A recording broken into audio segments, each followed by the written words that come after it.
اللہ کی سب سے بڑی نعمت ولایت علی، اللہ کی سب سے بڑی نعمت ولایت اہل بیت، محبت اہل بیت۔ توجہ کر لیا آپ نے؟ تھوڑی سی بات آگے جائے۔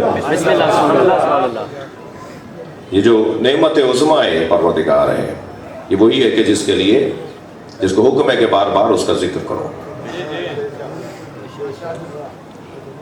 ارشاد ہو رہا ہے وَاعْتَصِمُوا بِحَبْلِ اللَّهِ جَمِيعًا، میں رک کر پڑھ رہا ہوں، وَاعْتَصِمُوا بِحَبْلِ اللَّهِ جَمِيعًا وَلَا تَفَرَّقُوا، اللہ کی رسی کو مضبوطی کے ساتھ تھامے رکھو اور اللہ کی رسی کے بارے میں جھگڑا نہ کرو۔ میں قرآن کا طالب علم ہوں تو میں ترجمے سے اختلاف کر سکتا ہوں، قرآن سے اختلاف کرنے والا کافر ہے۔ بے شک بے شک، قرآن سے اختلاف کرنے والا کافر ہے، مگر ترجمے سے اختلاف کرنے والا طالب علم ہے۔ ترجمہ اور ہے، قرآن اور ہے۔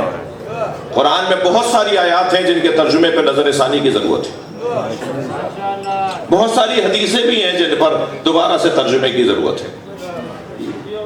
ان الحسن والحسین، سنی شیعہ بولتے ہیں اس حدیث کو، سناتے ہیں، پڑھتے ہیں، لکھتے ہیں ان الحسن والحسین سیدہ شباب اہل الجنہ۔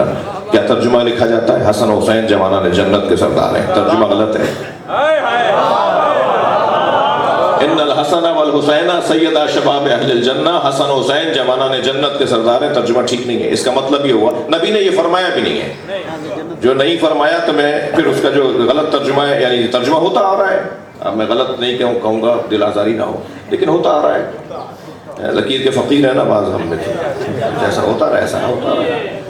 تو ان الحسن والحسین سیدہ شباب اہل جنہ، حسن حسین جوانان جنت کے سردار ہیں۔ اس کا مطلب ہے مر جاؤ جنت میں چلے جاؤ تو دو سردار ملیں گے جنہیں حسن حسین کہتے ہیں، یعنی حسنین مردوں کے سردار ہیں۔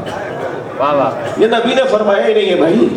ان الحسن والحسین، سامنے کی عربی سیدھی زبان، سرکار فرما رہے ہیں اللہ نے مجھے معجزہ ہی عطا کیا ہے کہ میں سادہ بولتا ہوں۔ اوتیت جوامع الکلم، میں جب بولتا ہوں، سرکار فرما رہے ہیں جب میں بولتا ہوں تو اتنا آسان اور سادہ بولتا ہوں کہ ہر ایک کو سمجھ میں آ جاتا ہے۔ مشکل بولنا مشکل نہیں ہے، آسان بولنا مشکل ہے۔ بہت لوگ بہت مشکل الفاظ میں بولتے ہیں نا، کیسا بڑا قابل آدمی ہے، بہت مشکل الفاظ بول رہا تھا، بہت پڑھا لکھا آدمی ہے۔ مشکل بولنا مشکل نہیں ہے، آسان بولنا مشکل ہے۔ سرکار فرما رہے ہیں کہ اب کیا ہے، حضرت نے فرمایا ان الحسن والحسین سیدہ شباب اہل الجنہ، حسن حسین جوانان جنت کے سردار نہیں، سیدہ شباب اہل الجنہ، حسن حسین جوانان اہل جنت کے سردار ہیں۔ اور اہل جنت ہونے کے لیے مرنا ضروری نہیں ہے۔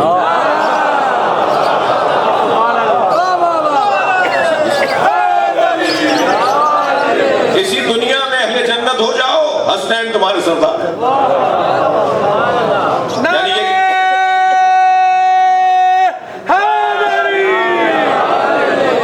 اسی دنیا میں اہل جنت ہو جائیں تو پھر حسنین سردار ہیں۔ حسنین تو اہل جنت جوانان اہل جنت کے سردار، بہت اچھے۔ اور یقین جانیے میرے بچوں عزیزوں، حتی بزرگوں سے مخاطب ہوں، یقین جانیے سفید بالوں سے کوئی بوڑھا نہیں ہوتا، کالے بالوں سے کوئی جوان نہیں رہتا۔ یہ کوئی ضروری نہیں ہے کہ اگر کالے بال ہیں اور شباب چہرے کے اوپر ہے اور جوانی نظر آ رہی ہے تو یہ جوان ہے۔ کیا معلوم جیسے جوان ہم دیکھ رہے ہوں وہ علاقے کا سب سے بڑا بڈھا ہو۔ کسے کہتے ہیں بڈھا؟ میں نے بڈھے کا لفظ بولا خاص طور پر۔ آپ دیکھیے حضرت ابراہیم نے جس وقت بت توڑے تھے نا، اس وقت 90 سال کی عمر تھی ان کی، مگر قرآن کہہ رہا ہے فتن یقال لہ ابراہیم، سب نے کہا یہ اسی جوان کا کام ہے جسے ابراہیم کہتے ہیں۔ یعنی اگر کوئی 90 سال میں بھی جوان ہو، صلوات پڑھنے ذرا نبی کی ذات پر،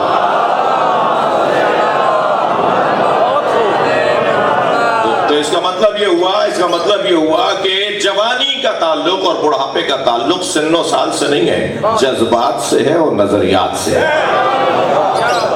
اگر نظریات جوان ہیں تو ہاتھ پیر کانپتے ہوئے بھی ہوں تو وہ جوان ہے، اور اگر نظریات کمزور ہیں تو وہ اگر 18 سال کا بھی ہے تو بڈھا ہے۔ نظریات ہے کہ جو انسان کو جوان رکھتے ہیں۔ تو جوانان اہل جنت کے سردار ہیں حسنین۔ حکم یہ ہے کہ اپنے آپ کو جوان رکھو۔ ویسے بھی یاد رہے جنت میں کوئی بوڑھا نہیں جائے گا۔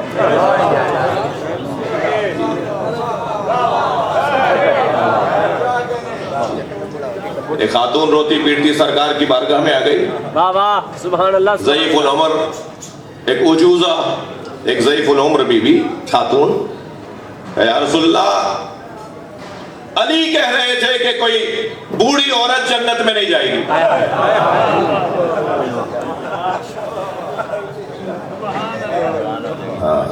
مرد حضرات سن کے ذرا خیر منائیں. علی کہہ رہے تھے کہ کوئی بوڑھی عورت جنت میں نہیں جائے گی. سلمان فارسی برابر بیٹھے تھے کہ یا رسول اللہ یہ کوئی شکایت لے کر آئی ہے. سلمان خود 300 سال کے تھے. سرکار نے فرمایا ہے سلمان بوڑھا مرد بھی جنت میں نہیں جائے گا. کوئی بوڑھا جنت میں نہیں جائے گا، سب جوان ہو کر جنت میں جائے گا. میں جیسے ایک نقطے ایک جملے کی خاطر میں نے یہ روایت سنا دی. اس کا مطلب یہ ہے کہ کوئی 105 سال کا ہو کے مرے گا مگر جنت میں جائے گا تو جوان ہوگا. تو معلوم یہ ہوا کہ وہ اپنی عمر کی بنیاد پر بوڑھا نہیں کہلاتا، وہ اپنی فکر کی بنیاد پہ جوان کہلاتا. وہ ممکن ہے ہو 105 سال کا مگر فکر اس کی 18 سال کی ہے، فکر اس کی جوان ہے. تو فکر کو تازہ اور جوان رکھنے کا ہنر کیا ہے، طریقہ کیا ہے؟ فکر کو تازہ اور جوان رکھنے کا ایک ہنر یہ ہے کہ اس گھرانے سے جڑ جاؤ جن کا کام ہی امت کو جوان رکھنا ہے، تازہ دم رکھنا ہے، ہوشیار رکھنا ہے، معاملہ فہم رکھنا ہے، صاحب بصیرت بنانا. بہت اچھے بہت اچھے. بھئی یہ کیسے ممکن ہے کہ میں 2 گھنٹے تک کسی گلاب بیچنے والے کے دکے پر بیٹھوں؟ ممکن ہی نہیں ہے. میرے اندر سے 4 گھنٹے تک گلاب کی خوشبو آتی رہے گی. یعنی اگر میں گلاب کے ماحول میں بیٹھوں تو میرے اندر سے گلاب کی خوشبو آئے گی. کوئی آبا و اجداد سے، کوئی 70 سال سے، کوئی 50 سال سے حسین حسین بول رہا ہو تو حسین مولا کی سیرت کی خوشبو نہیں آئے گی. یہ خود بخود کا مسئلہ ہے.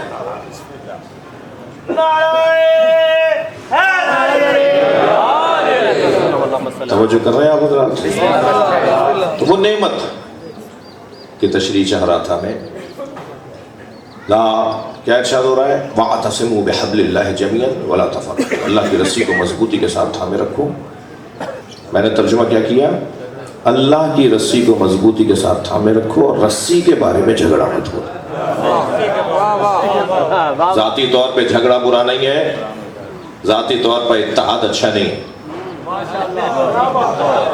تھوڑی گردن ہلا دینا، بات جاری ہوتا. اتحاد اتحاد اتحاد، ہر اتحاد اچھا نہیں ہے. اگر ہر اتحاد اچھا ہوتا تو جنگ احزاب میں سارے مشرک متحد ہو گئے تھے، مگر ہم اس اتحاد کا اچھا نہیں بولتے. ہر اختلاف برا نہیں ہے، دیکھا جائے گا وجہ اتحاد کیا ہے، وجہ اختلاف کیا ہے. اگر وجہ اختلاف کی بری ہے تو اختلاف برا، وجہ اختلاف کی اچھی ہے تو اختلاف اچھا. ایسے ہی ہے نہیں؟ ایسے ہی وجہ اتحاد کی اگر اچھی ہے تو اتحاد اچھا، وجہ اتحاد کی بری ہے تو اتحاد بھی برا. تو یہ کیا بات ہوئی کہ ترجمہ کیا جائے گا کہ اللہ کی رسی کو مضبوطی کے ساتھ تھام لو اور تفرقے میں مت پڑو، رسی میں مت، اور تفرقے میں اور اختلاف میں مت پڑو. نہیں، ترجمہ ہوگا رسی کے بارے میں جھگڑا مت کرو. اب وہ رسی کیا ہے؟ مولا علی سے پوچھا یا علی اللہ کی رسی کیا ہے؟ فرمایا قرآن. مولا علی سے پوچھا، فرمایا قرآن. مولا نبی سے پوچھا، فرمایا علی. یعنی قرآن اور علی کو ملائیں گے تو اللہ کی رسی بنے گی.